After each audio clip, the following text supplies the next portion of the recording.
Hello, this is the Watchdog. Welcome back to Fun with Watches. If watches weren't fun, you'd only need one. Today we're going to review the Qingxiya 6691. Let's start off the wrist check. I'm wearing the CCOS 2557, big old chunky watch.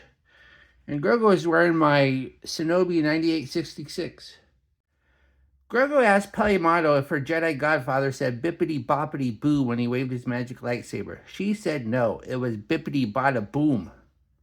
Alright, let's take a look at the watch. Comes in this metal container. I'm not sure if the branding's right because it says Z-Crow. And it says, we appreciate having you in our Z-Crow family. So, it doesn't say anything about Qingxiya. But here is the watch. Not a bad watch for $15.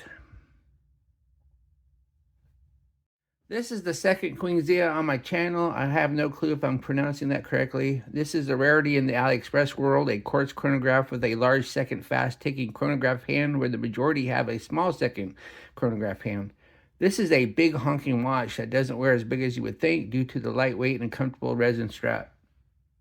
This is an homage to an Omega Seamaster Planet Ocean chronograph. Planet Oceans tend to be bigger watches, so this Qingxiya's large size is an homage appropriate. Nobody wears a Planet Ocean trying to be subtle. Although Planet Oceans come in all different types of colors, this Qingxiya only comes in blue. The watch is 44 millimeters at the bezel, but 46 millimeters if you measure at the case. So this is a big watch. It's 51 millimeters lug to lug, and it's a whopping 16.3 millimeters thick. Has a 22 millimeter lug width, which tapers down to 20 at the clasp, and weighs 94 grams on the supplied resin strap. The bezel actually spins. A lot of these cheap chronograph watches, the bezel don't actually spin, but this one does, and it's a 60 click, unidirectional dive style. There is a lot of back play though. I've seen worse. It's mushy, but I've felt mushier. So the bezel action is not horrible considering the price of this watch, but it's not good either. Then we have the dial. The dial does have a sunburst effect. Seems nice enough. Then we have applied lume indices. Then we have the Qingxiya name up top with the Qingxiya logo. Then on the bottom it says Sport Water Resistant 30 meters. So you just get your basic water resistance. This is a dive style watch, not an actual dive watch. And I can't really call it a skin diver either because I wouldn't go skin diving with this either. Then we have the hands. We have the arrow-tipped hands of a Planet Ocean style watch. And then we have the large second chronograph hand, and this does not have a running second hand. Then we have a date at the 6. Always prefer a date at the 6. And then the right subdial is a 24-hour indicator, and the left subdial is the chronograph minute counter. And this is a large second chronograph, and there is no running second hand.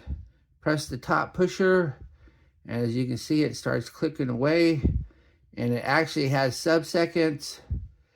But if you watch the chronograph hand closely, you'll notice there's quite a bit of stutter. So, especially when it gets to this part of the dial. Well, it's running pretty smooth now. Stop, press it again to stop. And this is not a Mecha Quartz. This is not a VK64. So you press the reset button, you get a slow rewind. You don't get an instant snapback.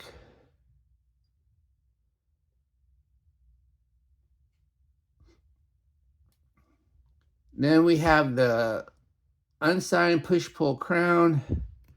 Crown actions doesn't feel super loose. And when you go to set it, it doesn't seem to jump too bad. So you can set it accurately, and there is no running second hand, of course. So super accurate, it's not that important. Then we have the pushers. The pushers, these screw down things here are fake. It doesn't actually screw down, but you only get 30 meters water resistance, so why would you want it to screw down anyway? Then we have a dome glass crystal. You don't get sapphire at this price, and there's quite a bit of distortion, so you know it's single domed. And then we have the case. The case is a chrome-plated alloy. You don't get steel usually in this price. And it's a pretty thick case, but it makes it even thicker with this big, huge case back. The case back is a press-on. This coin edge there is just for looks. You can see the little price slot right there. It says Qingxiya quartz movement number 6691, 3 ATM water resistant. And as you can see, the case back is brushed in the middle but polished on the edges. Underneath the case back is the PE60 movement. This is a fast-ticking, large-second chronograph hand. Usually don't see it in watches in this price range, so it's kind of nice to have large-second chronograph movement in a $15 watch. Then we have the strap. The strap appears to be resin. I don't think this is silicone. I've been calling it resin. Of course, it could be plastic. The main difference between plastic and resin is plastic is petroleum-based and resin is more a natural oil-based. Then we have plenty of notches for sizing.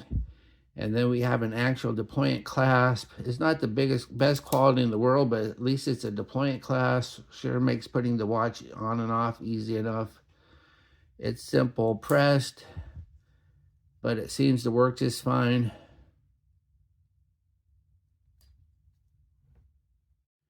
Here's the watch on my 7.5-inch wrist. It looks nice. It wears nice. Even though it's a big watch, it wears fairly flat. Be nice if the case back wasn't so thick though, then it would wear a lot flatter.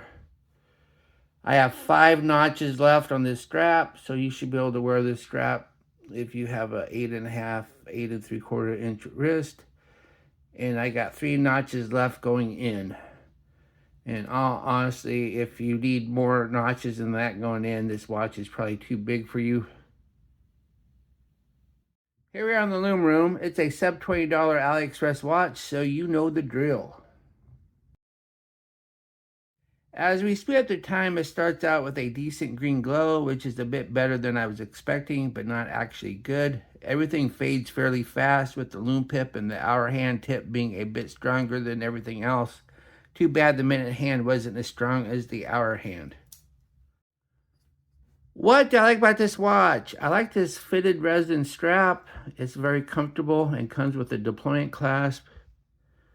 I like the fact that it's a large second chronograph for under $20. And I don't think the bezel action is too bad considering the price of this watch.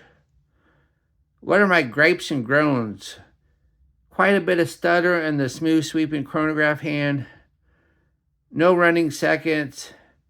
And if the case back wasn't so thick, you could shave a couple of millimeters off of the thickness of this watch. Do I recommend this watch? Yeah, even though the watch is huge, you're getting a large second chronograph for under $20, and it does look nice.